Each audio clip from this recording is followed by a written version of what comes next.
mual muntah, jadi tidak ada makanan yang masuk ke dalam ibu hamil. Nah, inilah yang berbahaya untuk intake makanan aja kurang. Ya, bagaimana caranya untuk mendistribusikan zat-zat gizi ke dalam janin? Nah, ini yang perlu diwaspadai. Terkadang juga bukan orang-orang itu menganggap hal sepele ya. Jadi mual muntah pada ibu biasa. Padahal kita sebagai tenaga kesehatan ini harus diwaspadai kalau sudah memang lebih dari 3 bulan atau 4 bulan. Dan frekuensi dari mual muntah itu sangat berlebihan setiap harinya. Apalagi kalau sampai mualnya itu mual muntahnya sampai bisa menghasilkan bau keton ya pada ibu hamil. Nah, ini berarti sudah ada proses perubahan fisiologis di dalam sistem pencernaan sampai bisa menghasilkan bau keton seperti itu. Nah, perlu tindakan segera ya. Pastilah kalau kita saja mual muntah yang terus-menerus saja lemes terus nggak ada nafsu makan dan lain sebagainya. Apalagi untuk ibu hamil harus dilakukan segera penanganannya, langsung dilakukan pemberian terapi cairan untuk bisa menstabilkan kondisi umum dari ibu hamil. Oke, itu. Kemudian yang pertanyaan kedua dari Pak Dalan, bagaimana tanda tidak pasti tanda tidak pasti itu tentang apa tadi?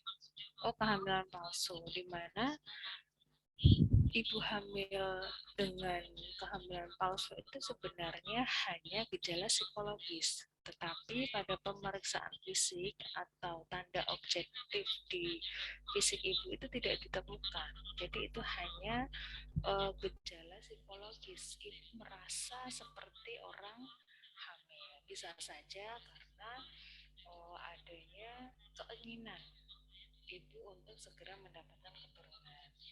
Jadi ibu merasa seolah-olah merasakan kehamilan.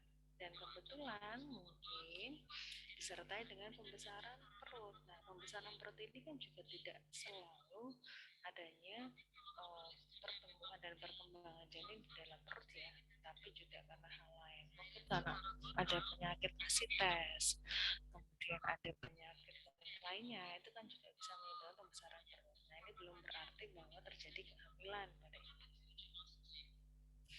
Nah, kemudian bahaya saat kehamilan. Tadi untuk kelompok bagaimana ya? Kalau bisa diulang jawabannya?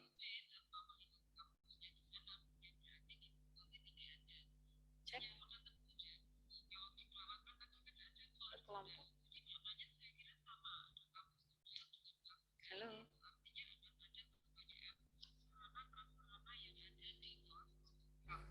Mbak Novita.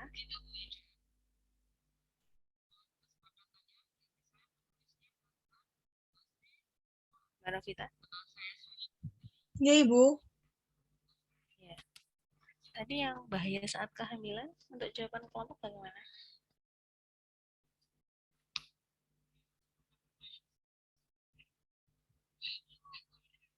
Untuk bahaya kehamilan tadi dijawab oleh Mbak Fitri, Ibu.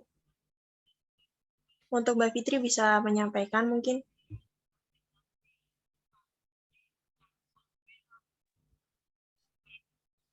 Jadi jawabannya dari pertanyaan apa saja bahaya yang mungkin dialami oleh seorang ibu pada saat mengandung, yaitu tidak mau makan dan muntah terus-menerus. Yang kedua, tidak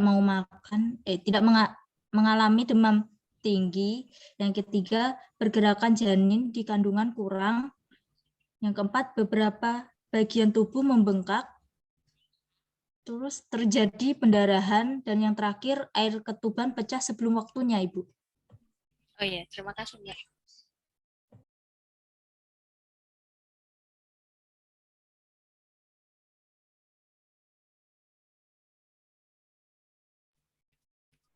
Ya, jadi sebenarnya ada banyak sekali ya Mbak tanda bahaya saat hamil itu tidak hanya didasarkan dari yang dijelaskan Mbak Putri saja ya, termasuk tambahannya mungkin ada perdarahan. Nah, perdarahan kalau misalnya di akhir kehamilan misalnya ada flek, ya tidak masalah, berarti menjelang persalinan memang ada bloody show.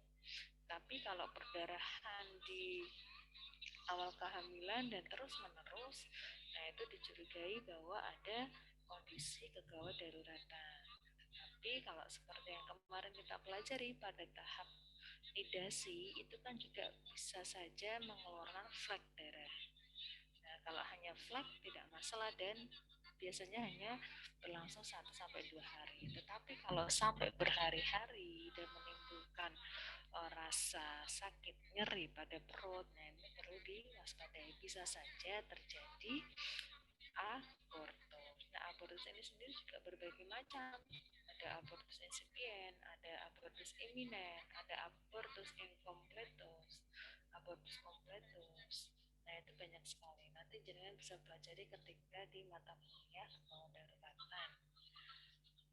Nah, itu banyak sekali ya Mbak. Tadi yang perdarahan yang belum disebutkan. Kemudian juga tadi ada pembengkakan. Pembengkakan ini juga bisa apabila pembengkakan disertai dengan protein urin positif, kemudian kepala pusing atau nyeri yang terus-menerus, kemudian ditambahkan tensi yang tinggi di atas 140 sampai 140/90, nah ini perlu dicurigai ke arah preeklamsi. Nah ini yang berbahaya.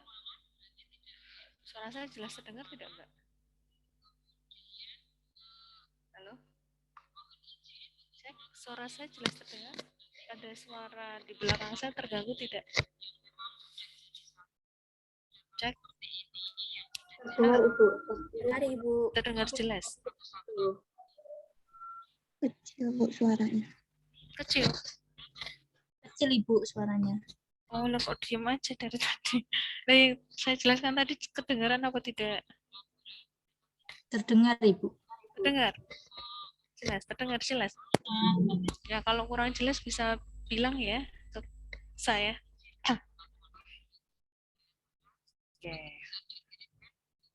Nah, tadi juga dijelaskan beberapa pemeriksaan diagnostik pada kehamilan. Nah, mungkin di sini adalah beberapa pemeriksaan diagnostik yang ada di awal kehamilan ya. Kalau untuk kehamilan lanjut, untuk mendeteksi adanya kelainan atau deteksi screening pada kehamilan yang bermasalah, itu banyak sekali pemeriksaan yang bisa kita lakukan. Nah, tapi di sini akan dibahas tentang yang untuk kehamilan di awal. Oke, saya izin share screen dulu.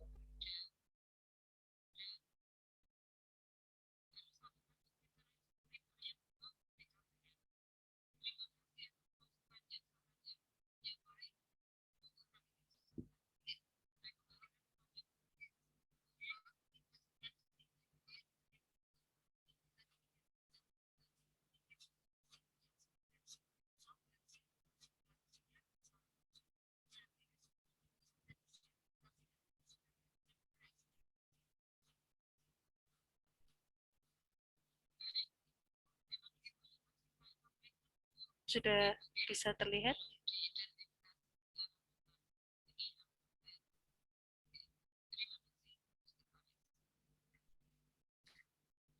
Sudah bisa terlihat? Sudah Ibu.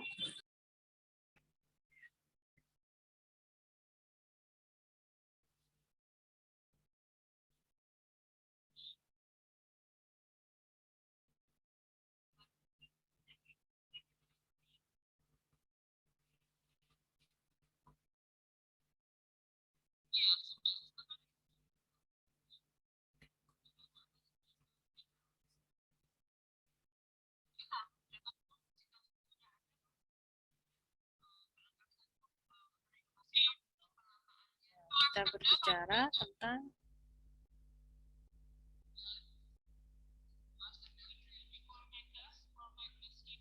tanda kehamilan dan pemeriksaan diagnostik pada kehamilan. Nah, kita sebagai bidan, kita harus mengetahui tanda-tanda dalam kehamilan itu apa saja yang memang perlu diperhatikan, karena terkadang tidak semua gejala menstruasi terlambat, kemudian gejala payudara membesar itu mengarah ke kehamilan. Panjenengan saja ketika menstruasi gejalanya hampir sama ya, terasa perutnya seperti apa ya, seperti kembung tapi di bagian rahim seperti itu, kayak kram-kram gitu ya menjelang mens. Terus juga apa, payudara terasa membesar. Nah itu juga sebenarnya hal yang sama. Nah tidak semua pemeriksaan itu harus langsung dilakukan. Jadi ada tahapan-tahapan. Ketika pasien datang ke panjenengan dengan mengeluhkan, bidan saya tidak menstruasi 3 bulan, gimana nih? Jangan sampai panjenengan langsung, oh ya pasti panjenengan hamil nih Bu. Jangan sampai ya, lakukan anamnesa terlebih dahulu. Setelah melakukan anamnesa, kita baru mengambil pemeriksaan secara fisik atau objektif untuk menentukan data objektifnya. Nah, pada pemeriksaan anamnesa atau dilakukan wawancara pada pasien, kita bisa menanyakan beberapa hal. Kapan menstruasi terakhir, dan yang paling penting kapan hubungan seksual dengan pasangan. Nah, kalau misalnya hubungan dengan pasangan baru 2 hari yang lalu, terus hari besoknya periksa ke bidan, kan tidak mungkin langsung terjadi proses kehamilan, langsung terlambat kan tidak mungkin. Nah, jadi kita lakukan anamnesa terlebih dahulu. Terkadang memang bagi pasangan yang lama menanti kehadiran seorang buah hati itu sangat berharap sekali bahwa tidak terjadi menstruasi. Nah, terkadang itu secara psikologis juga sangat berpengaruh. Makanya kenapa ada kejadian kehamilan palsu. Nah, itu secara psikologis ibunya merasa sepertinya saya hamil karena menstruasinya sudah terlambat. Karena merasa payudaranya juga sudah mulai membesar. Nah, itu juga gejala-gejala psikologis yang terkadang disertai dengan perubahan pada fisik ibu.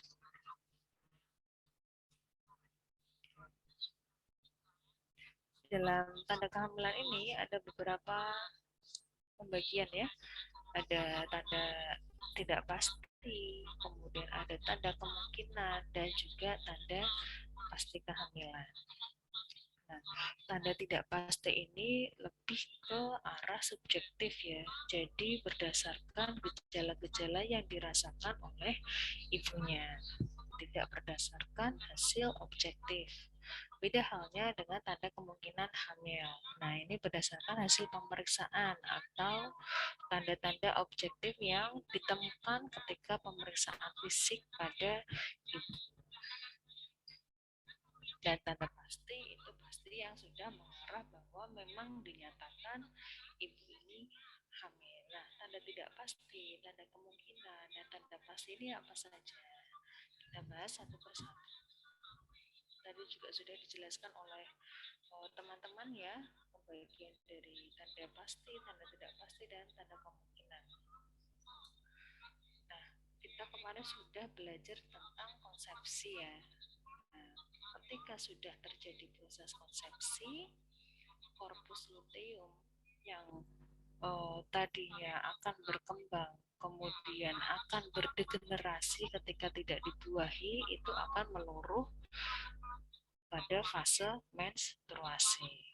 Nah, sedangkan ketika terjadi proses pembuahan, korpus luteum ini berkembang menjadi korpus luteum gravidarum. Nah, inilah yang menyebabkan tidak terjadi menstruasi karena tidak terjadi pembentukan untuk proses peluruhan, ya, sehingga folikel yang tadinya menjadi korpus luteum tadi kemudian ketika tidak dibuahi itu akan meluruh bersama saat fase menstruasi. Nah, amenor ini disebut amenor ini tidak terjadi datang bulan selama 3 bulan. Nah, belum tentu juga terlambat menstruasinya itu dikarenakan hamil. bisa saja karena faktor psikologi, faktor stres itu juga bisa mempengaruhi siklus menstruasi. Ada nggak di sini yang ketika stres menstruasinya maju atau mundur? Ada nggak? Ada Ibu. Ada Ibu. Ya, iya, karena memang siklus menstruasi ini dipengaruhi oleh hormonal. Nah, perubahan dari hormonal itu juga dipengaruhi oleh faktor psikologi. Jadi ada pengaruhnya. Terus juga faktor fisik, kelelahan, kecapean, itu juga bisa berpengaruh terhadap siklus menstruasi. Kemudian misal konsumsi obat yang memang mengandung hormon, itu juga bisa berpengaruh terhadap siklus menstruasi. Jadi ketika ada yang datang ke panjenengan dengan mengeluhkan amenor, jangan langsung memastikan bahwa jangan langsung bilang ke pasien bahwa itu hamil. Perlu dilakukan pemeriksaan-pemeriksaan yang mengarah dan menyatakan bahwa ibu itu hamil. Kemudian tanda tidak pasti kehamilan, mual dan muntah yang tadi sudah dibahas oleh kelompok juga. Ini karena beberapa perubahan dalam tubuh ya, perubahan secara hormonal, perubahan secara psikologi yang ini berpengaruh terhadap mual dan muntah. Asam lambung yang berlebih karena pengaruh peningkatan estrogen dan progesteron ini yang menyebabkan reflux tadi. Biasanya perut akan terasa lebih panas. Nah, dengan perubahan ini terasa lebih panas, ibu ingin mengeluarkan makanan yang ada di dalam saluran pencernaan. Terjadilah reflux. Reflux itu keluarnya kembali makanan yang ada di saluran pencernaan. Nah, ini. Kemudian mastodinia. Mastodinia ini apa tadi?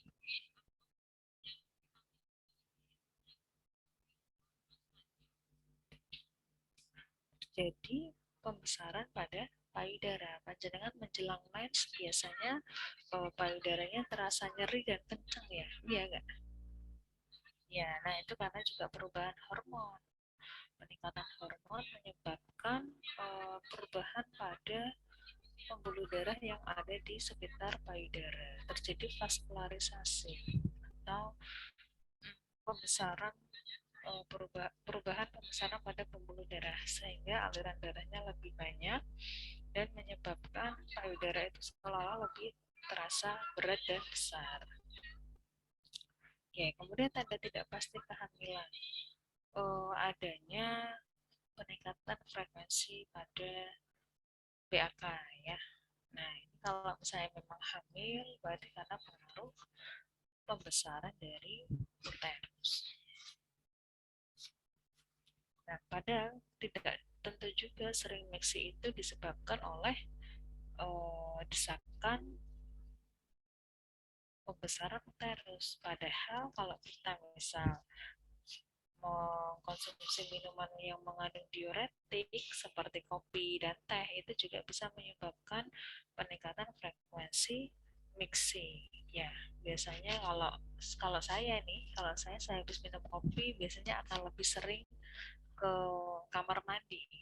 Nggak tahu kalau efeknya mungkin sama dengan panjenengan, tapi minuman yang berdiuretik itu memang bisa meningkatkan frekuensi dari BAK. Kemudian juga perubahan suhu lingkungan. Nah, suhu lingkungan yang dingin. Suhu lingkungan yang dingin itu juga bisa menyebabkan perubahan frekuensi dari BAK. Biasanya kalau terpapar suhu lingkungan yang dingin, tubuh kita akan merespon dengan sering buang air kecil.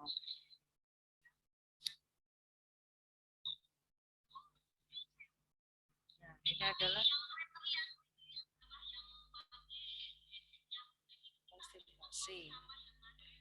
Konstipasi ini karena kemarin ya sudah dibahas juga terjadi penurunan motilitas pada usus. Nah, terjadi penurunan pada usus sehingga pergerakannya lebih lambat, pengosongan waktu pada usus itu juga lebih lama sehingga fesesnya tertumpuk dan menyebabkan feses lebih keras dan kering sehingga susah untuk dikeluarkan. Kemudian pigmentasi kulit. Nah, ini kemarin juga sudah dibahas adanya perubahan dari MSH. Nah, ketika ada beberapa wanita yang mengalami perubahan, misal kalau di kehamilan plasma gravidarum itu juga belum tentu, bisa saja seringnya terpapar di lingkungan luar itu juga bisa menyebabkan flek hitam pada wajah wanita. Ya, misalnya tidak memakai sunscreen, kemudian tidak memakai pelindung wajah, itu juga bisa menyebabkan perubahan-perubahan pada kulit wajah atau biasanya terdapat flek hitam di wajah. Oke, kemudian sinkop atau gangguan sirkulasi darah di area kepala. Nah, ini terjadi karena hipotensi, pergerakan perubahan posisi yang terlalu cepat.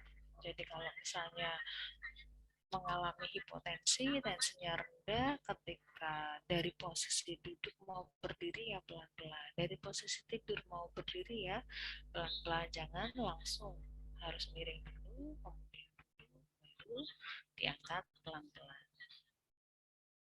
Kemudian varises. Nah, terjadi varises ibu hamil juga seringkali mengalami varises ya, karena memang ada gangguan pada aliran balik darah vena. Ya, kemarin juga dibahas yang paling terjadi penekanan di area panggul. Nah, area panggul ke ekstremitas bawah itu juga sangat berpengaruh, apalagi kalau ibu hamilnya tidak sering melakukan mobilisasi, jadi akan tertahan.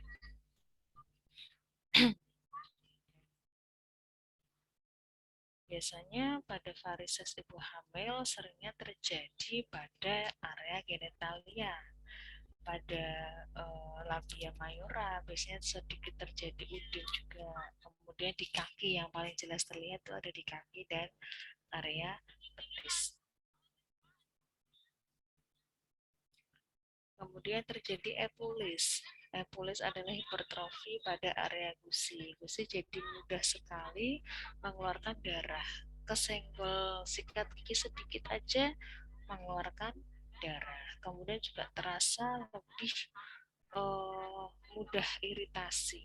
Terjadi pembesaran gusi dan mudah berdarah. Kemudian mengidam. Nah, mengidam ini juga banyak sekali dialami oleh ibu hamil. Nah, penyebabnya sampai sekarang masih belum diketahui. Hanya saja beberapa teori menyebutkan bahwa mengidam ini karena faktor psikologi. Jadi ada keinginan atau angan-angan ingin memakan sesuatu yang enak. Nah, itu tafsir dalam pikiran ibu hamil, sehingga seolah-olah ibu hamil itu mengidam. Ya, terkadang juga banyak sekali yang menghubungkan kejadian mengidam ini dengan beberapa hal. Nanti kalau tidak keturutan, bayinya akan ngeces. Nah, seperti itu ya. Kemudian juga ada beberapa ibu hamil yang mengidam makanan yang mungkin tidak layak untuk dimakan, atau mungkin makanan yang di luar makanan yang dikonsumsi oleh manusia. Misal ada yang memakan daun mentah, kemudian mengidam makanan-makanan yang mungkin tidak layak ya untuk dikonsumsi. Nggak tahu, saya pernah baca itu ada yang mengidam kotoran. Nggak tahu ini benar apa tidak, tetapi yang jelas mengidam seperti itu tidak dibenarkan ya. Maksudnya ya kita bagaimana caranya untuk tidak merekomendasikan ibu hamil untuk mengidam seperti itu. Kalau memang terjadi, memang ada ibu hamil yang menginginkan mengidam dengan makanan yang tidak layak, yang kita bisa arahkan ke makanan yang lain. Kita dekati ibunya, kita advokasi untuk tidak makan makanan yang sekiranya tidak pantas dimakan. Ya, karena juga ada beberapa ibu hamil mengidam karena ingin mendapatkan perhatian dari suami. Nah, itu juga banyak terjadi ya. Ah, mumpung hamil, nanti saya bisa minta makanan apapun. Nah, terkadang juga seperti itu. Ya, moga-moga saja selagi itu masih dalam batas normal sih. Iya, apapun makanannya boleh dikonsumsi ibu hamil, selagi jumlahnya tidak berlebihan. kemudian juga tidak membahayakan untuk ibu hamil dan untuk bayinya tentunya. Kemudian perasaan fatigue atau kelelahan. Nah, ini ada bukan karena penurunan base metabolic rate atau perubahan metabolisme basal di dalam tubuh kita yang harusnya pencapaiannya mungkin kurang, untuk metabolisme harusnya cepat. Nah, ini lambat sehingga zat-zat gizi yang seharusnya diolah untuk tenaga kita, untuk penyimpanan daya tahan tubuh, untuk penyimpanan lemak dan lain sebagainya, itu tidak bisa dikandalkan dengan baik, sehingga misal kayak terjadi penumpukan asam laktat pada otot kita, nah itu yang bisa menyebabkan kram dan kecapean, itu juga bisa. Jadi beberapa hal karena memang metabolismenya yang tidak berjalan dengan baik.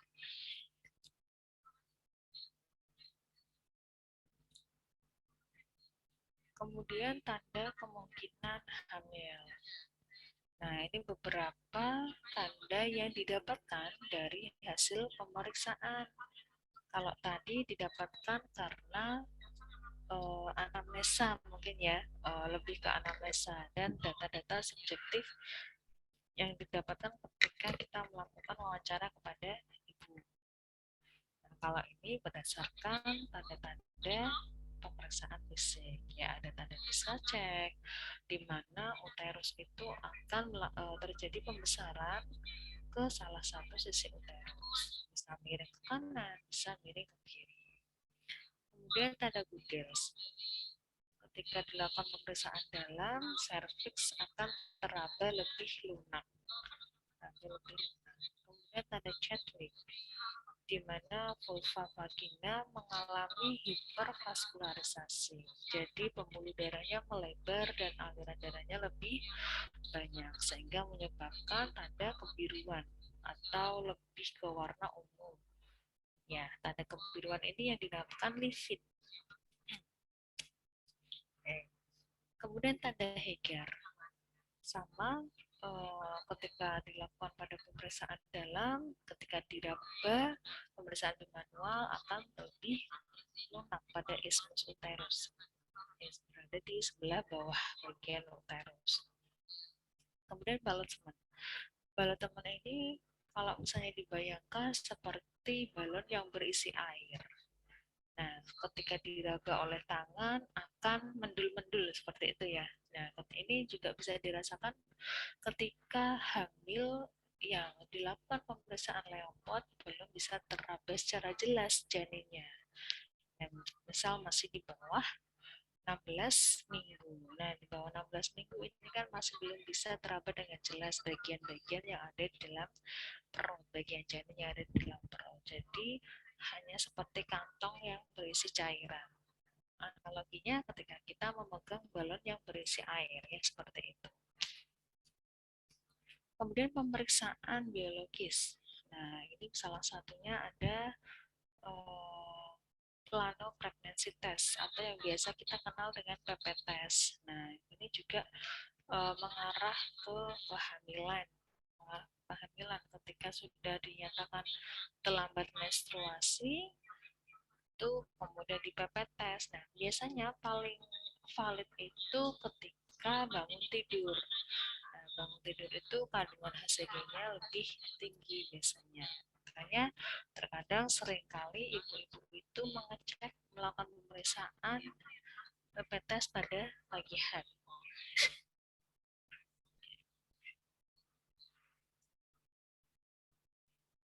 Nah, ini adalah tanda Heger ya, serviks terasa lebih lunak ketika dilakukan pemeriksaan bimanual. Kemudian juga iya Bu, jam 11 ya Bu. Oke. Oke. Terus juga ada tanda Piaget, di mana uterus mengarah ke salah satu jurusan ya, bisa ke kanan, bisa ke kiri. pembesarannya mengarah ke salah satu jurusan.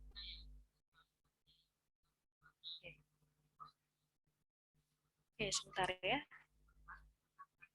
Mbak, saya tak cari sinyal dulu di sini.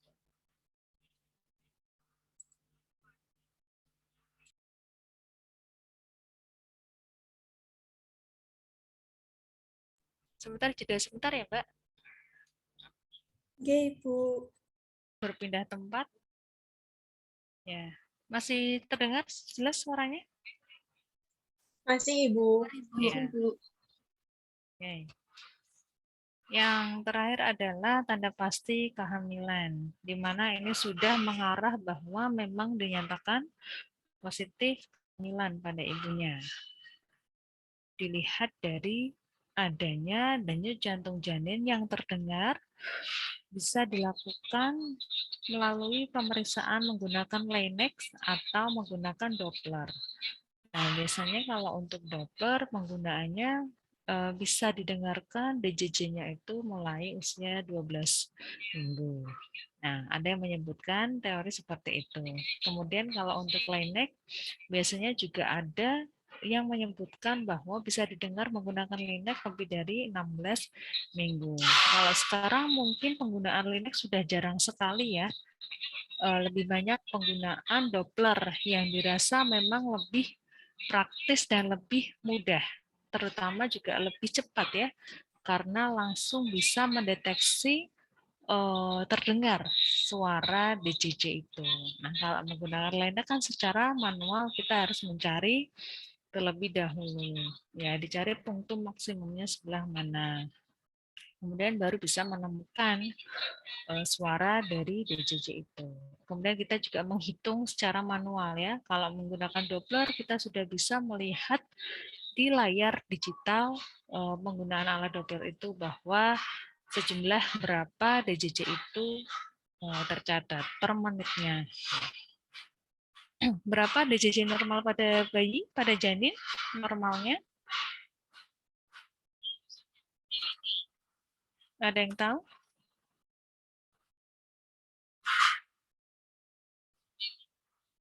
Ada yang tahu berapa normal dari DJJ?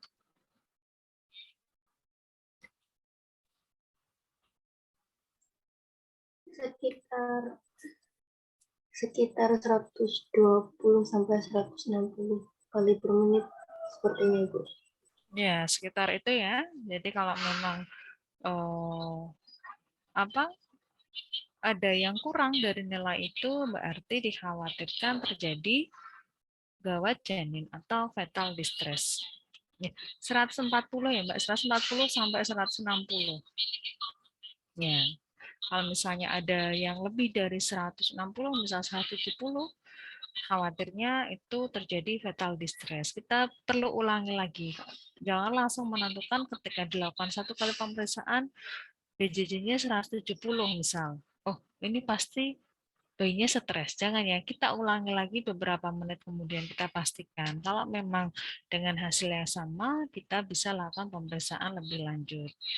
Kita bisa anamnesa, kita bisa lakukan screening. Apakah mungkin ibunya mengkonsumsi jamu yang menyebabkan ketubannya keruh sehingga bisa berpengaruh terhadap kesejahteraan janin, atau mungkin ada penyakit lain dari ibunya yang bisa menyebabkan gangguan pada kesejahteraan janin, atau mungkin ibunya habis mengalami trauma. Trauma di sini yang menyebabkan perutnya trauma, misal perutnya ketendang atau apa itu yang menyebabkan trauma pada ibunya. Nah, itu bisa juga menyebabkan terjadinya fetal distress.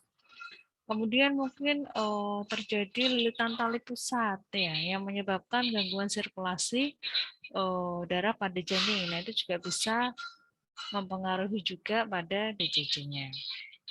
Ya, banyak hal ya, banyak hal. Kemudian gerakan janin dalam rahim dan bagian-bagian janin yang bisa dilihat pada pemeriksaan menggunakan ultrasonografi. Nah, ini kewenangannya dari dokter obstin. Bidan tidak boleh melakukan pemeriksaan USG. Kalau gerakan janin mungkin bisa dirasakan oleh ibunya ya, mulai usia 4 bulan. Sekitar itu sudah bisa merasakan adanya gerakan janin, walaupun mungkin tidak dirasa kencang. Beda ketika usia 8 bulan atau 9 bulan. Nah, tendangannya biasanya kencang. Tapi kalau usia-usia baru 4 bulan, di mana organ ekstremitasnya juga belum sempurna ya, membesar sempurna, itu mungkin bisa belum merasakan secara kencang. Kemudian terlihat bagian janin pada pemeriksaan USG ini terlihat ketika sudah di atas usia 12 minggu ya, sudah mulai terbentuk organ-organnya, organ-organ kelamin, kemudian bakal calon tangan dan kaki, ekstremitas itu sudah mulai terlihat.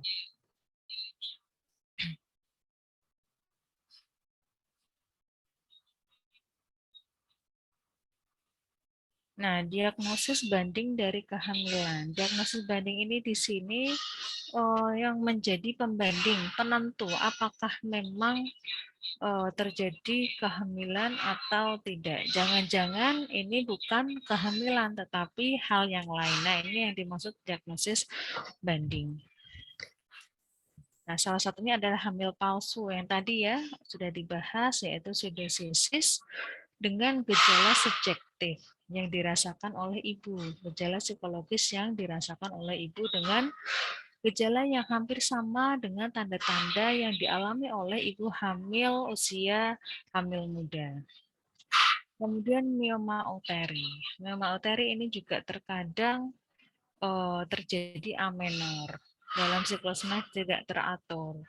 Kemudian adanya miom di dalam uterus, ini juga bisa menyebabkan pembesaran di dalam uterus. Nah, dengan amenor, kemudian pembesaran uterus, inilah yang mungkin dirasakan bahwa ibu hamil merasa ada kehamilan di dalam tubuhnya. Padahal tidak semua amenor itu mengarah ke kehamilan. Kemudian kista ovarium sama halnya ya, dengan adanya kista di ovarium pastinya juga menyebabkan pembesaran di dalam perut ibu. Nah, ini juga yang menyebabkan adanya perubahan-perubahan seperti orang hamil. Kemudian hematometra, adanya perdarahan pada bagian uterus sehingga terjadi bendungan ya, bendungan di sana yang menyebabkan pembesaran atau distensi pada uterus. Sampai sini ada yang mau ditanyakan terlebih dahulu?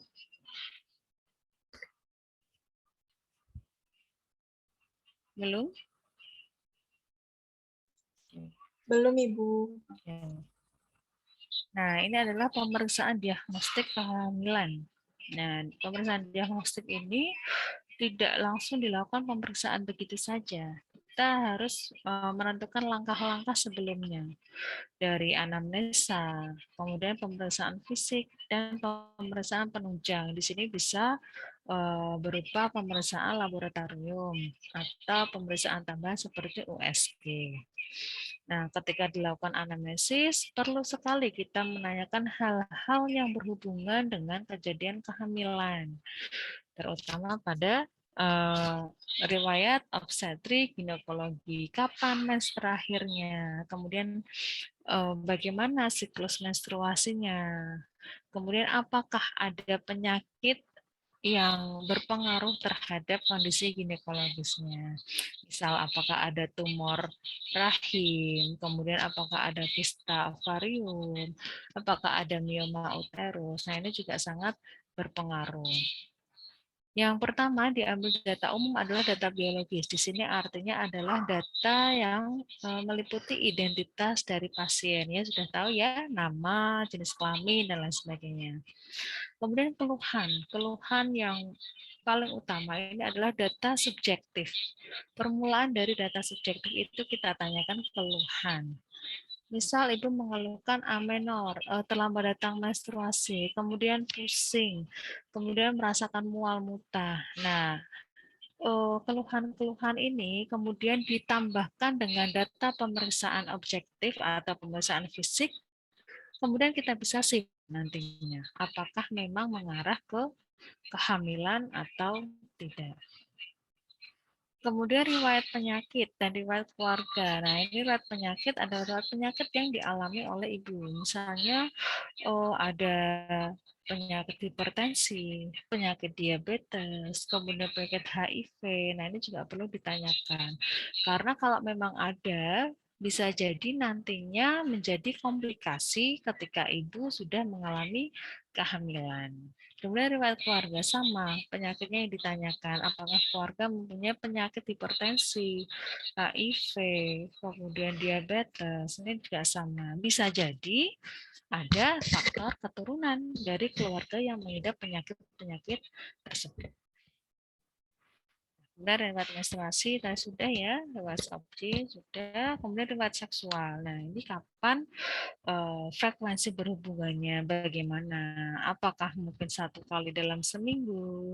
Apakah mungkin 1 bulan, 1 kali dalam sebulan? Nah, ini kita perlu kaji, terutama bagi pasangan-pasangan yang ingin melakukan program hamil. Nah, kita juga harus lakukan pengkajian terhadap riwayat seksualnya. Kita tanyakan, Ibu berapa kali melakukan hubungan koitus atau melakukan hubungan badan dengan suami? Misal 1 bulan sekali. Oh ya, berarti wajar. Kemungkinan ada kewajaran di situ karena apa? Mungkin suaminya jauh bekerjanya di luar kota, tidak satu rumah dengan istrinya, kemudian ketemu pas istrinya tidak masa subur atau mendekati menstruasi. Nah, kan kita bisa kaji.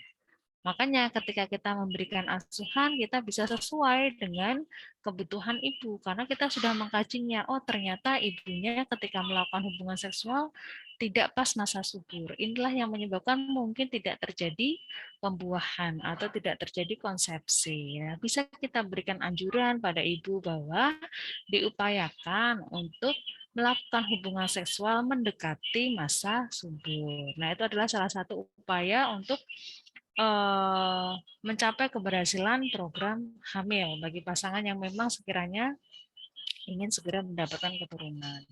Kemudian juga bisa menanyakan yang lain, ketika ibunya ternyata ada gangguan pada lumen tubanya, ada sumbatan, ada perlengketan. Nah, ini yang kita tanyakan tadi riwayat opsinya ya, apakah mungkin ada gangguan pada organ reproduksi. Nah, ini juga kita tahu bahwa oh ternyata ibunya ada perlengketan pada saluran tuba. Oleh karenanya kenapa kok belum bisa hamil? Mungkin saja terjadi gangguan ketika proses konsepsi itu karena lumen tubanya lengket sehingga salurannya tertutup, sperma yang masuk ketika sudah ejakulasi tidak bisa bertemu dengan sel ovum. Nah, makanya tidak bisa terjadi kehamilan. Nah, asuhannya apa? Perlu kita lakukan rujukan karena itu sudah kewenangan dari dokter obstin. Tidak mungkin kita melakukan pembedahan pada organ reproduksi wanita. Kita lakukan rujukan. Ya. Jadi kita tahu kewenangan kita ya. Kita hanya yang fisiologis. Nah, itu adalah salah satu contohnya saja. Kemudian pemeriksaan secara fisik ya. Pastinya pastinya kita juga harus mengkaji keadaan umum dari pasien.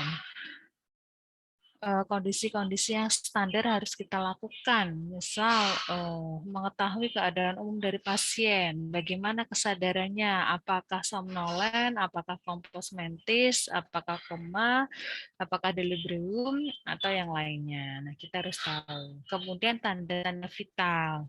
Nah, tanda-tanda vital ini jangan dianggap sepele ya, karena ini juga menjadi data dasar ketika kita melakukan pemeriksaan lanjut. Misal ternyata ditemukan ibu dengan tensi tinggi, terutama pada ibu hamil.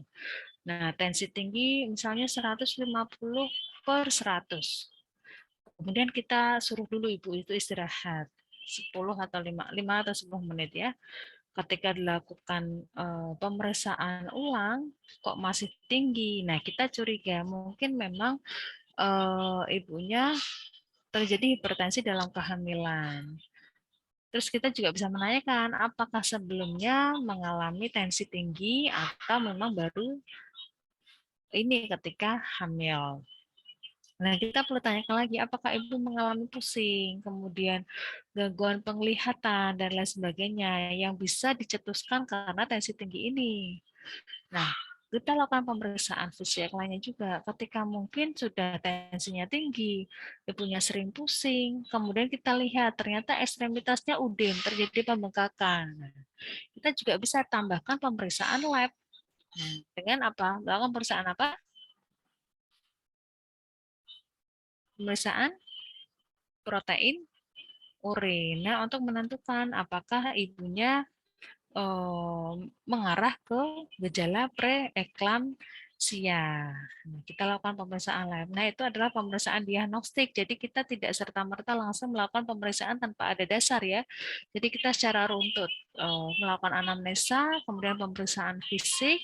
Kalau diperlukan memang perlu pemeriksaan tambahan, misal pemeriksaan USG atau pemeriksaan lab. Baru kita bisa menyimpulkan diagnosa apa yang terjadi pada ibu hamil dan asuhan apa yang tepat diberikan untuk ibu hamil tersebut. Ya, jadi misal ketika misal ada ibu hamil yang mengeluhkan kok beberapa hari mengalami flek perdarahan, padahal sudah diberikan misal obat untuk penguat kandungan. Kandungannya usia sekitar di bawah 3 bulan, sekitar 8-10 minggu lah. Kok berhari-hari masih mengalami perdarahan atau masih mengalami fleks. Nah, kita juga curiga jangan-jangan memang terjadi aborsi iminen. Yang kemudian ibunya dianjurkan untuk bed rest total, untuk tidak melakukan aktivitas berat apapun, untuk istirahat pokoknya, agar tidak terjadi aborsi yang berlanjut atau aborsi kompletus ataupun incomplete. Harapannya aborsi iminen ini adalah ancaman keguguran. Jadi selama masih menjadi ancaman, kita masih bisa mengupayakan bahwa bayi ini nanti bisa diselamatkan, janin ini masih bisa diselamatkan. Makanya ibu diharapkan untuk bed rest total, kemudian ditambahkan untuk penguat kandungan. Ya, seperti itu. Kemudian ketika sudah bed rest total, kemudian sudah dikasihkan obat, kok masih mengalami perdarahan, kita bisa tuh lakukan pemeriksaan tambahan. Kita lakukan pemeriksaan USG. Apakah janinnya itu berkembang atau tidak? Oh, ternyata di USG kok hanya muncul kantong kehamilannya saja. Belum ada janin yang berkembang di dalam kantong. Yang pertama kita lihat memang hanya kantong kehamilan ya, kalau usia-usia awal sekitar 5 minggu. Tapi seiring berjalannya waktu, harusnya kantong kehamilan itu sudah berkembang menjadi janin. Ya.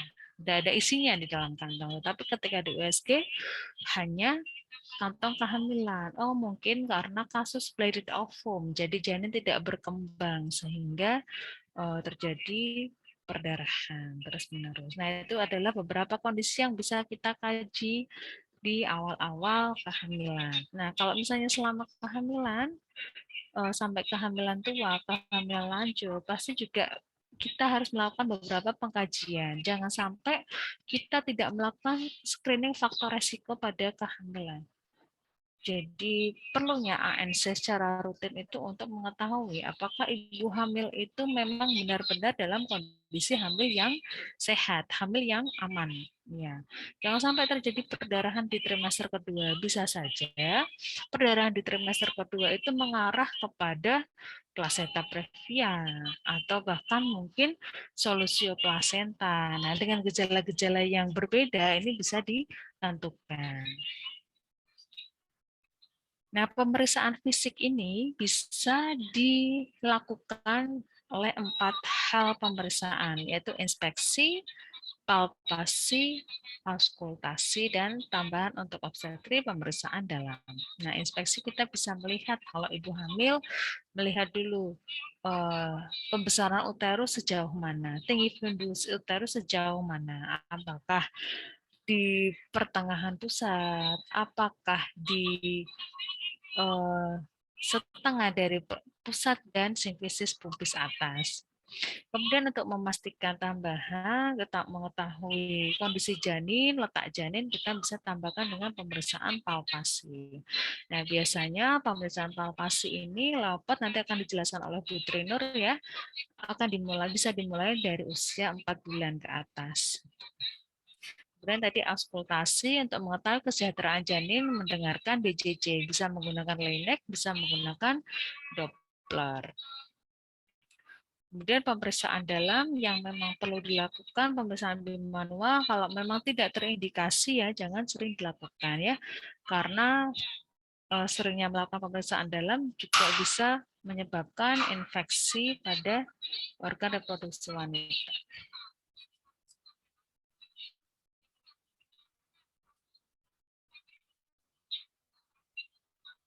Nah, ini adalah gambaran dari tinggi fundus uterus.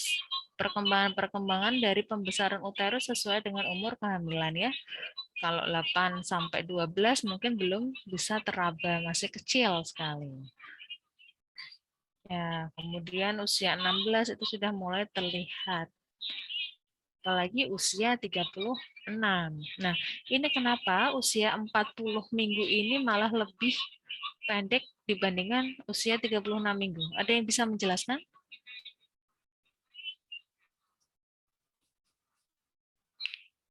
Ada yang bisa menjelaskan?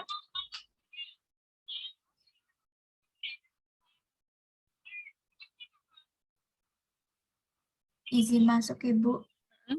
Izin mencoba menjawab.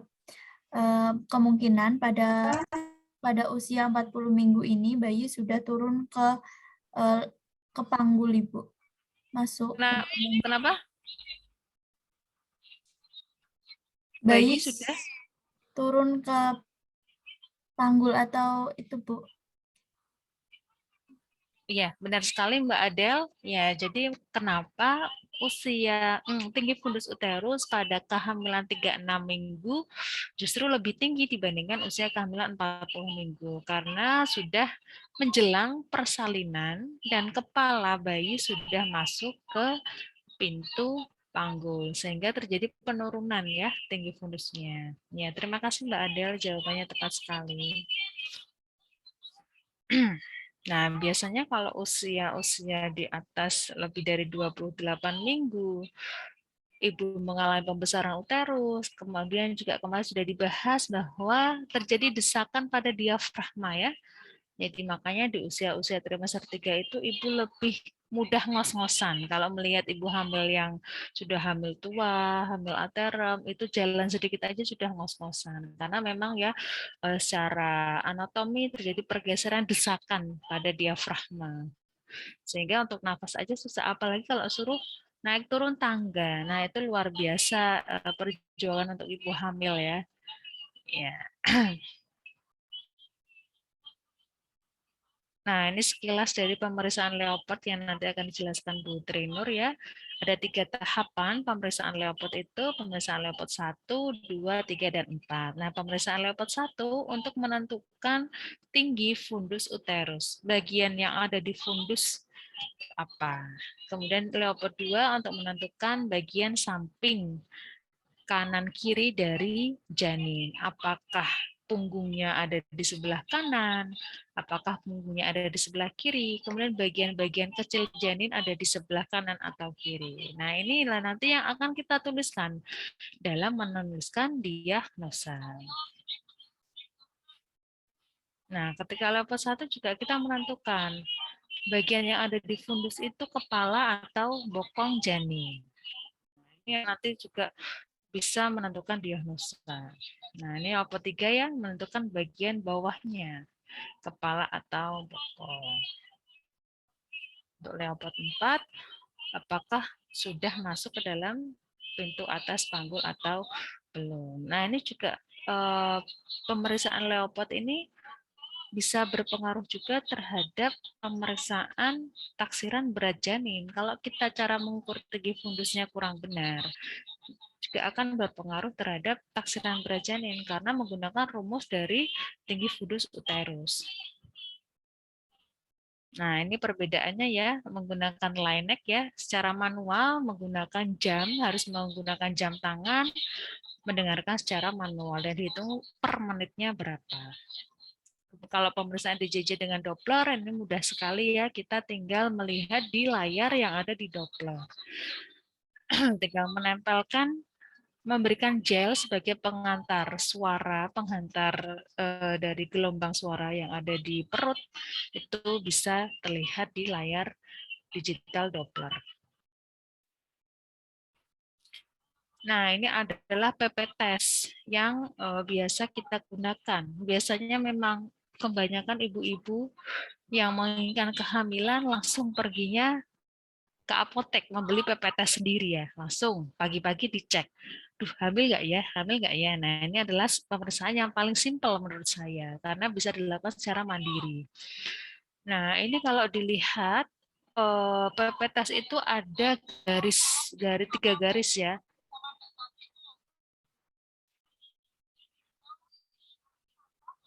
Garis batas. Mark line ini adalah batas dari urin yang perlu kita ambil. Jadi batas pemeriksaan jangan sampai dicelupkan semua, tetapi hanya sedikit saja. Ya kalau dicelupkan semua malah nanti invalid, hasilnya tidak jelas. Ya jadi hanya sedikit saja ada garis di sini, kemudian di ambang batas itu ditunggu beberapa detik. Biasanya hasil itu dicelupkan beberapa detik dan hasilnya biasanya keluar 1 sampai 2 menit. Nah, posisi menunggu 1 sampai 2 menit inilah yang biasa terjadi apa? Peningkatan tekanan jantung ya, deg-degan maksudnya. Ya, deg-degan jangan-jangan garis 1, jangan-jangan garis 2. Ya, kalau harapannya bagi pasangan yang sah, garis 2 lah yang ditunggu. Tapi bagi remaja yang coba-coba, garis 2 adalah hal-hal yang tidak dinantikan.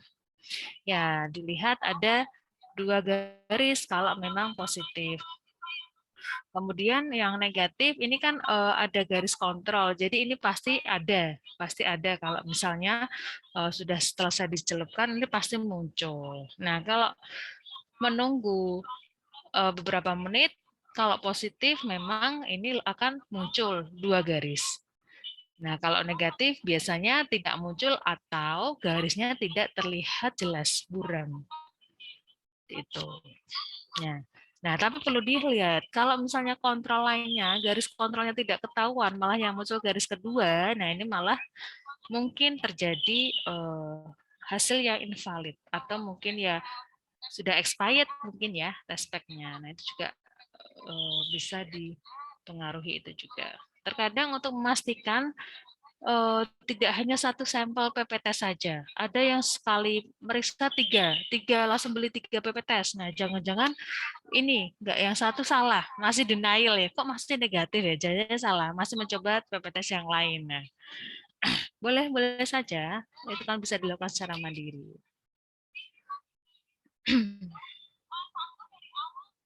Oke, ternyata sudah selesai. Ada yang mau ditanyakan? Izin masuk, Ibu. Izin bertanya. Mbak siapa? Perkenalkan, saya Mbak Sofi Sofi. Aida Putri. Oke. Ya. Tadi kan bahwa ibu hamil kan kalau turun naik tangga kan susah ya, Bu. Tapi kalau orang Jawa dulu tuh harus naik turun tangga kalau nggak jalan-jalan untuk memperlancar persalinan, Ibu. Apakah benar? Ya, Terima kasih, menjelang Bu. persalinan ya. Iya. Tadi kan saya menyebutkan tidak melarang ya, Mbak. Tetapi untuk proses aktivitas berat, menurut saya itu aktivitas berat untuk ibu hamil. Ya, yang pertama itu berpengaruh terhadap sistem pernafasannya. Yang kedua juga pada body mekaniknya. Terkadang ibu hamil itu keseimbangannya lebih susah dibandingkan ibu dewasa biasa ya. Karena mereka membawa beban lebih, terutama beban yang ada di depan kan, sehingga mengganggu proses gravitasi dari perut itu. Nah, makanya ketika ibu hamil mau naik tangga pasti satu-satu ya, step. Nah, itu. Nah, kalau menjelang persalinan memang direkomendasikan, disarankan untuk sering-sering jalan, sering-sering melakukan mobilisasi. Karena apa? Harapannya janin akan cepat turun masuk ke panggul. Dengan turunnya panggul, kepala bayi itu dapat mendesak jalan lahir, sehingga bisa memicu terjadinya proses pembukaan. Nah, ini kalau sudah masuk di kontraksi ya, sudah ada kontraksi, sudah ada proses pembukaan. Tapi kalau belum ada kontraksi ya susah. Ini hanya membantu untuk menurunkan kepala bayi, mempercepat penurunan kepala bayi. Seperti itu Mbak Sofi. Baik, Ibu. Terima kasih. Ya. Silahkan, ada yang lain? Izin bertanya, Ibu. Ya Mbak Anggi. Ya. Apakah hasil tes pack yang positif itu sudah pasti menentukan hamil yang pasti atau hamil yang positif gitu, Bu? Atau bisa juga tanda hamil kosong atau hamil anggun ya, Ibu? Hamil apa yang terakhir? Anggur. Ya, terima kasih Mbak Anggi Dela. Ya, jadi PPTES itu tadi sudah masuk ke dalam tanda kemungkinan kehamilan. Jadi kalau secara objektif itu sudah didapatkan hasil yang mengarah ke arah kehamilan. Ya, persentasenya lebih besar condong ke arah kehamilan. Nah, untuk tahu apakah ini hamil yang normal ataukah hamil anggur, kita perlu menunggu dulu, Mbak. Jadi misalnya PPTES langsung ternyata positif, kita tidak bisa menentukan apakah itu kehamilan normal atau kehamilan yang sehat. Karena pada beberapa kasus di kehamilan anggur, ketika dilakukan pemeriksaan laboratorium, HCG-nya, kadar HCG-nya pasti akan lebih tinggi dibandingkan kehamilan yang normal. Dan juga tadi hormon HCG itu juga berpengaruh terhadap proses mual mutah, ya. Mual mutah itu dipengaruhi hormon HCG. Nah, kalau misalnya ibu hamil itu mengalami hiperemesis, kita juga perlu curiga bahwa ibu itu mengalami hamil anggur. Nah, kita lihat pembesaran pada perutnya. Kalau misalnya pembesaran pada perut ibu itu tidak sesuai dengan usia kehamilan yang sesuai teori ya, maksudnya lebih besar. Nah, ini juga bisa menjadi diagnosis pembanding kan? Kita bisa beberapa kesimpulan. Misalnya, oh ibunya kok hamil, mual muntahnya berlebihan. Kemudian dilihat dari pemeriksaan laboratorium, HCG-nya kok tinggi. Kemudian dilihat dari USG, ternyata tidak ditemukan janin, hanya semburat-semburat seperti salju, hamil anggur seperti itu. Ya, ada bayangan ya? Ya, jadi tidak jelas gambaran janinnya. Terus ketika dilakukan pemeriksaan palpasi pada perut, perutnya kok lebih besar. Nah, ini bisa mengarah ke hamil anggur. Jadi itu PPTES tidak bisa menentukan langsung Mbak Anggi ya. Itu kan hanya screening di awal saja. Seperti itu, apakah jawabannya bisa memuaskan? Izin memperdalam, Ibu. Iya, bagaimana? Kalau hamil anggur itu, apakah perlu dilakukan aborsi atau operasi semacamnya gitu, Bu? Ya, perlu karena memang tidak semestinya ya, itu tidak bisa dipertahankan. Ya, tidak ada janin yang berkembang di dalamnya, Mbak. Oke. Oke, Bu. Terima kasih, Ibu. Iya, sama-sama. Ibu izin bertanya. Ya, Mbak Lisa. Izin bertanya, Ibu. Ya. Misal ada ibu yang sedang hamil, tapi sebelumnya itu udah pernah keguguran, udah pernah keguguran 2 kali, terus habis itu belum pernah kuret, tapi udah hamil yang ketiga, apakah ada dampak negatif bagi bayi yang dikandungnya, Ibu? Terima kasih. Ya, sama-sama. Kenapa tidak melakukan kuret, kalau boleh saya tahu? Soalnya ada itu, kayak takut gitu loh, Bu. Terus dia nggak bilang ke bidannya, tiba-tiba udah hamil gitu. Oh, jadi bidannya tidak tahu apakah dulu pas keguguran tidak dilakukan kuretase. Orang yang keguguran itu nggak mau dilakukan kuret. Tapi bidannya tahu kalau tidak dilakukan kuret. Iya. Ya. Jadi kita membahas dulu tentang aborsi ya. Kalau misalnya aborsi itu terjadi pada aborsi incompletus, semua janin, semua hasil konsepsi itu bisa keluar seluruhnya dari organ reproduksi. Nah, dikhawatirkan kalau misalnya aborsi ini incompletus, jadi sebagian yang keluar dan masih ada sisa konsepsi yang ada di dalam rahim. Nah, ketika sisa konsepsi yang dibiarkan di dalam rahim tidak dikeluarkan, bisa jadi ini yang menyebabkan infeksi. Nah, ini kita berbicara riwayat lalunya dulu ya, infeksi. Tetapi kalau memang selama perjalanan 2 kali kuret dan tidak ada masalah, bisa saja itu sudah keluar semuanya. Tetapi saya tidak merekomendasikan ya Mbak, karena dengan kuret kita tahu apakah ada sisa-sisa yang tertinggal di dalam rahim.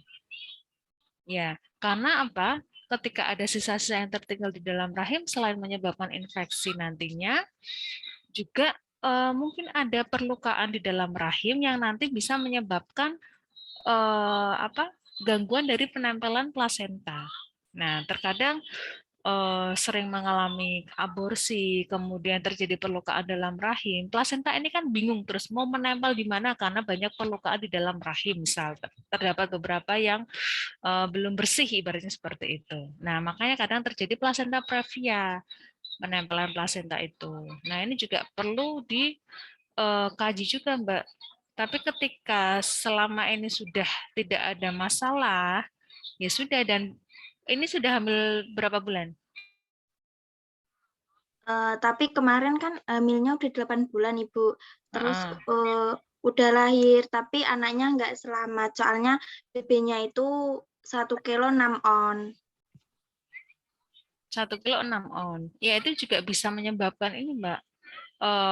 Kalau misalnya tidak berpengaruh secara langsung, itu juga bisa berpengaruh terhadap kondisi plasentanya. Ya, kalau plasenta kondisinya sehat, harapannya bisa mendistribusikan zat-zat gizi, zat-zat nutrien ke dalam bayi secara optimal. Nah, kita kan tidak tahu nih, tidak dilakukan pemeriksaan secara lanjut ya, apakah memang dari ibunya sendiri IMT-nya bagus. Nah, kita kan tidak tahu. Kemudian apakah ibunya mengalami anemia. Nah, kita nggak tahu juga. Kemudian bagaimana pola konsumsi selama hamil. Kalau bisa sampai menyebabkan BBLR misal. Nah, kan kita tidak tahu, harus dikaji ulang hal-hal yang bisa menyebabkan bayinya tidak bisa diselamatkan. Seperti itu Mbak Lisa. Terima kasih, Ibu. Sama-sama.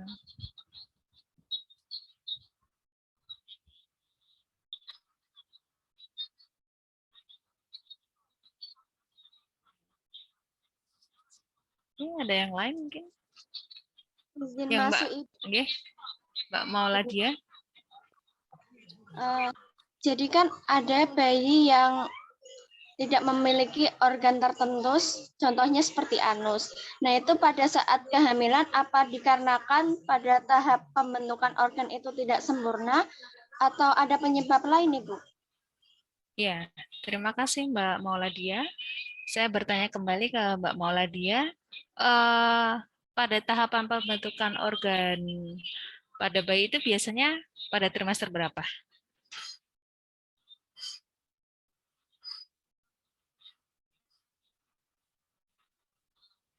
Mbak Mauladia, ada yang tahu mungkin yang lain?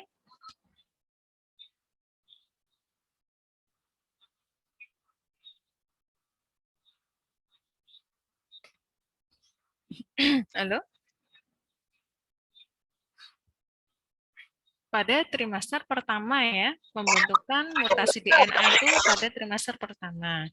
Jadi penting sekali pada trimester pertama itu harus hati-hati ya dari konsumsi obat ibu misal. Kemudian dari paparan radiasi, mungkin ibu pernah mendapatkan paparan radiasi ya.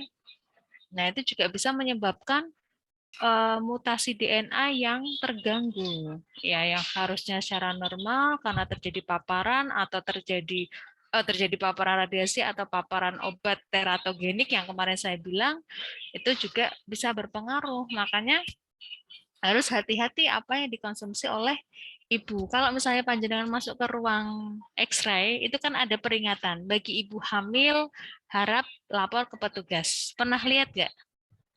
Pernah lihat ya? Nah, itu sangat bahaya sekali memang paparan radiasi pada perkembangan janin, terutama pada trimester pertama, karena trimester pertama ini adalah awal dari pertumbuhan organ janin. Itu. Jadi mungkin penyebabnya tidak bisa kita tentukan, Mbak. Siapa tadi? Mbak siapa ya? Mbak Mauladia ya, bisa karena mungkin paparan radiasi atau mungkin karena obat teratogenik yang dikonsumsi oleh ibunya, atau mungkin juga faktor idiopatik ya, faktor yang tidak bisa diketahui penyebabnya.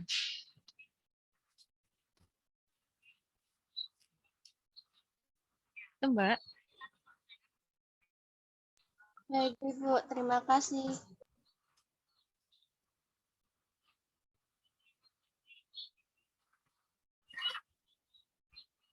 Oke, ada lagi? Izin bertanya, Ibu. Mbak Mariana.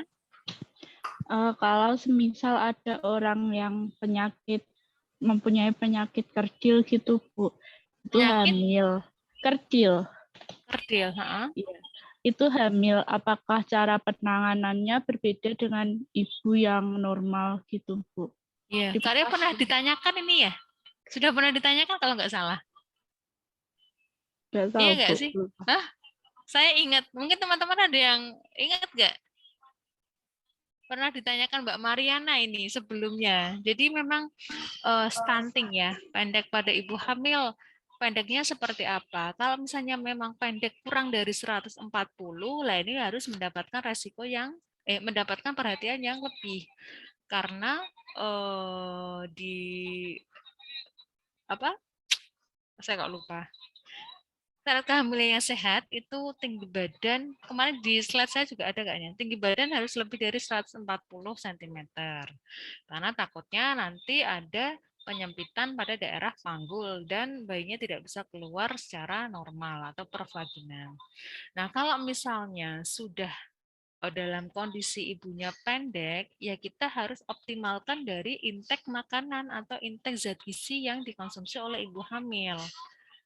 Seperti itu, Mbak. Jadi ya memang harus digenjot ya. Digenjot misalnya ibu hamil yang biasa makanan biasa, kita sudah mempunyai beban 2 orang yang harus diberikan zat gizi yang baik, ya kita harus meningkatkan pola konsumsi kita untuk ibu hamil. Tetapi untuk obat-obatan itu kita harus mengarah ke obat yang aman yang dikonsumsi untuk ibu hamil. Jangan sampai seperti tadi ketika trimester pertama, misal ibu hamil tidak mengkonsumsi obat yang sesuai rekomendasi dokter, malah bisa menyebabkan cacat janin.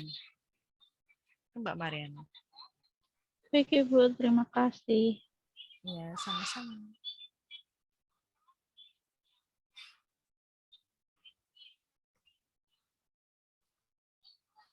Oke, ada lagi? Kalau tidak ada, mungkin saya akhiri. Apa masih mau melanjutkan pertanyaan?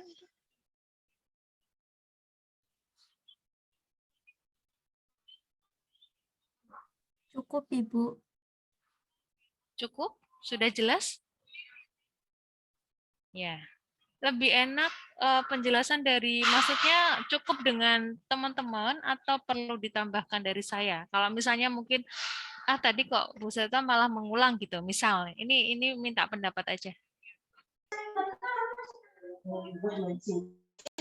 Perlu ditambahkan dari Bu Septa.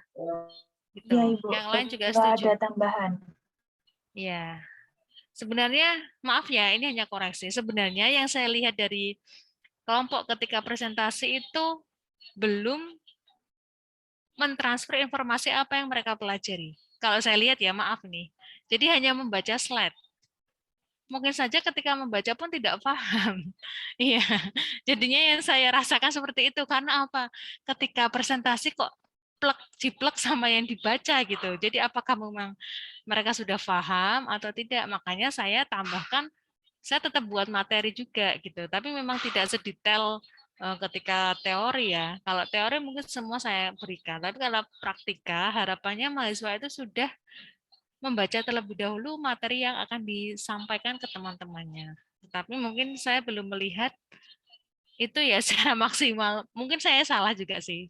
Karena daring jadi mungkin Oh kok mahasiswanya ini ya, kok kurang ini ya? Apa mungkin hanya perasaan saya saja? Mungkin loh ya. Jadi saya minta maaf kalau memang salah penilaian dari saya. Ya. Oke, kalau tidak ada pertanyaan, mungkin segera saya akhiri. Monggo silakan dibaca-baca lagi ya. Jangan terus kuliah selesai, materi ya selesai. Ya silakan dibaca-baca lagi terkait dengan tanda-tanda kehamilan dan pemeriksaan diagnostik pada kehamilan. Ya banyak sekali sebenarnya, tapi tadi yang saya jelaskan hanya secara superficial ya, yang sering kali kita gunakan di awal-awal kehamilan. Oke, kurang lebihnya mohon maaf. Saya akhiri. Wassalamualaikum warahmatullahi wabarakatuh.